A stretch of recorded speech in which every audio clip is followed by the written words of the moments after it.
AP మంత్రులు action ప్లాన్తో ముందుకెళ్తున్నారు. ఆడపిల్లల రక్షణ కల్పిస్తూనే గంజాయి డ్రగ్స్ పై ఉక్కుపాదం మోపుతామంటున్నారు హోంమంత్రి అనిత.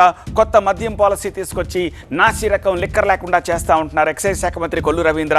అలానే కేరళ తరహాలో కోనసీమను అభివృద్ధి చేస్తామంటున్నారు పర్యాటక మంత్రి కందుల దుర్గేష్. ఏదైతే రాష్ట్రంలో గంజాయి డ్రగ్స్ విపరీతంగా పెరిగిపోయి ఉన్నాయి, అదేవిధంగా ఆడపిల్లల మీద అఘాయిత్యాలు కానీ ఆడపిల్లల మిస్సింగ్ కేసులు కానీ చాలా ఎక్కువగా ఉన్నాయి లాస్ట్ 5 ఇయర్స్లో. క్రైమ్ రిపోర్ట్ చూసుకున్నా కూడా చాలా క్రైమ్ రిపోర్ట్ ప్రకారం కూడా అనేకమైన సంఘటనలు జరిగిన దాఖలాలు కూడా అఫీషియల్గా కనిపిస్తున్నాయి.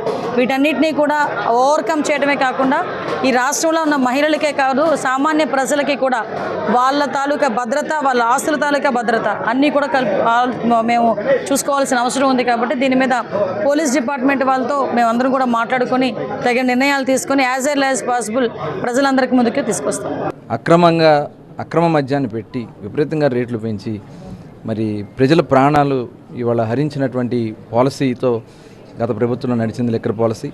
అదేవిధంగా గంజాయి ఇవాళ రాష్ట్రంలో ఎక్కడ చూసినా కూడా విపరీతంగా గంజాయి, చిన్న పిల్లలు కూడా ఇవాళ ఆరోగ్యాలు పాడైపోతున్నాయి, ఇవాళ జీవితాలే నాశనం అయిపోతున్నాయి. కాబట్టి ఇవన్నీ కూడా మనం పరిష్కరించుకోవాల్సినటువంటి అంశాలు. ముఖ్యంగా కోనసీమని నిజంగానే కేరళ తరహాలో అభివృద్ధి చేయడానికి అవకాశం మెండుగా ఉన్నటువంటిది. చక్కటి కాలువలు, పచ్చటి చెట్లు, ఈ వాతావరణం అద్భుతంగా ఉంది. అదేవిధంగా మనకు హోప్ ఐలాండ్, కాకినాడ దగ్గర ఉన్న హోప్ ఐలాండ్, దాన్ని పర్యాటక కేంద్రంగా కూడా మనం తప్పనిసరిగా అభివృద్ధి చేయాలి, బోట్ల ద్వారా వెళ్ళేటువంటి కార్యక్రమం. అదేవిధంగా మడడువుల మధ్యలో కూడా ఎకో టూరిజం, ఏదైతే పర్యావరణ హితమైనటువంటి టూరిజం ఉంటుందో, పర్యాటకం ఉంటుందో దాన్ని డెవలప్ చేయడానికి మడడువులు కూడా చాలా అద్భుతంగా మనకు కనపడతాయి. మడ చెట్లు మధ్యలోంచి ఆ కాలువల్లోంచి వెళుతుంటే, బ్యాక్ వాటర్స్లోంచి వెళుతుంటే అది అద్భుతమైన సీనరీగా ఉంటుంది. రేపొద్దున ఉత్తరోత్తర స్టూడియోలు నిర్మించేటువంటి ప్రాంతం రాజమహేంద్రవరం, ఇటువంటి వాటిలన్నింటికి కూడా సెంట్రల్ పాయింట్గా ఉంది కనుక ఇక్కడ గతంలోనే దుర్గా మూవీ టూన్ అనేటువంటి ఒక స్టూడియోతో అసలు ప్రారంభమైంది ఇక్కడ సినిమా ఇండస్ట్రీ. అటువంటి ఇక్కడ మనం మరీ స్టూడియో వచ్చే విధంగా ఆలోచించేటువంటి ప్రయత్నం కూడా చేయాలి. ఎందరో వేలాది మంది యాక్సిడెంట్లకు గురై వాళ్ళ బిడ్డలను, తల్లిదండ్రులను కోల్పోతున్నారు రోడ్లపైన.